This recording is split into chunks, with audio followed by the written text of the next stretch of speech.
there are a lot of factors going on. Like it's a high pressure environment for anybody to be in. But then, the whole representation thing was a big issue for me. Like once I realized I was the first Indian American to ever get a rose on this show, it's something Mm-hmm. that slowly started to creep up on me as days started to go by because, going in, you got to go in with your best foot forward, being your best identities. I brought my identities as a New Yorker, as a scientist. Mm-hmm. But then slowly I started to realize that, there's actually a lot more going on here. And if I slip up, if I make a mistake, if I do something that's can can can poorly characterize anybody that looks like me, it can be very, very bad. So I Mm. really started to get into my own head Ah. pretty early on about making sure I'm on my best behavior, Mm-hmm. because when you're the first to do something, anything you do is like very scrutinized, very That's Mm-hmm. very true. yeah. Mm-hmm. Did you feel And a lot of so pressure? Like, did you put pressure on yourself or did you feel it from other people? I don't think anyone else cared except for me, Okay.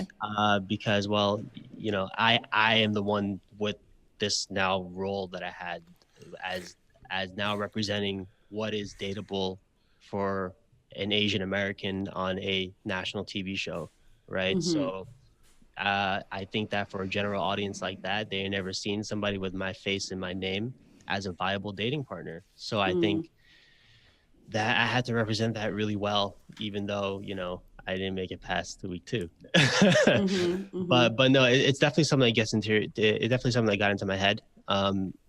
Because going on to the show, like, I had zero role models really. Uh, you have the, Caucasian football player, baseball player from wherever, Right. brolic as hell going on the show, but then you bring in the Yeah, we've Indian seen that. neuroscientist from Brooklyn, like it just doesn't fit any mold. So on top of Mm-hmm. that, I'll play basketball like that, so I'm already a fish out of water. Yeah. So all of that I think combined definitely made it a high pressure environment. No regrets, For but sure. I think that that's something you have to be very capable of coping with. Mm-hmm. Mm-hmm. Do you think that you would have, like, looking back and in hindsight, like you said, it got in your head? Do you think you would have done things differently looking back now? No, no. I think that you have to go in very authentically and very sincerely, and you can't walk away like feeling like really rejected personally. Like you got to take rejection on the chin and walk Right. away and keep it G. Like you can't go back and put up a fuss that, Mm-hmm. Michelle rejected you. Like you got to respect her decisions, right? Mm-hmm. Right. Mm-hmm. There's not a lot of time, right? Right.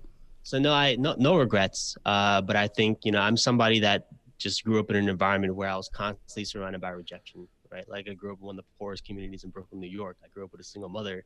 I grew Mm-hmm. up like in the projects. My grandparents were indentured servants. Like I'm Mm-hmm. Oh, used to wow. rejection. So like I think that I, always like love and respect Michelle's decisions, and you just gotta Totally. walk away and keep your chin high, and that's it.